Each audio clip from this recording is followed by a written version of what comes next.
Hello everyone and welcome to Repetitor. My name is Alina and in this video I'm going to tell you about my academic background, work experience and my approach to English teaching.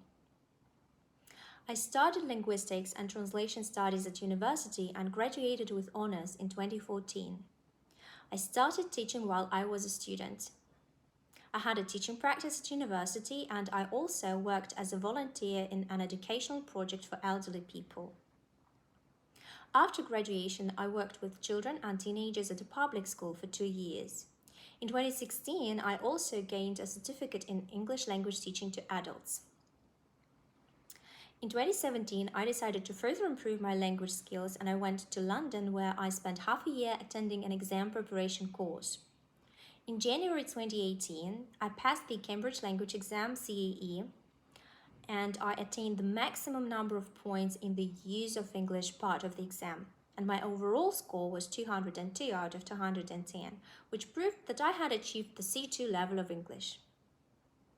I have worked at different language centers such as Simple and Smart, Go English, Language Link in Russia, and Aprende Idiomas in Mexico.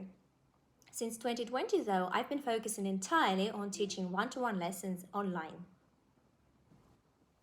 Now, I'd like to tell you about my approach to English teaching. People in Russia struggle the most with speaking, and the reason for that is heavy focus on reading, translation, and grammatical exercises at school. I strongly believe that languages are tools for communication, and therefore, speaking should be the central focus of every lesson. I think that the best thing a private tutor can give you is speaking practice with feedback.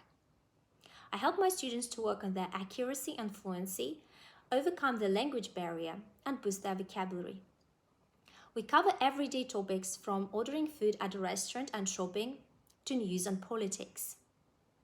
Another problem I pay a great deal of attention is that language learners often struggle to communicate their ideas even if they know enough words. And the reason for that is that they think in their native language and then they try to translate what they think word for word. But it often leads to misunderstanding because languages do not work in the same way and they don't share the same patterns. So instead of learning separate words, I encourage my students to pay attention to language chunks, which means word combinations and phrases that are natural for English language.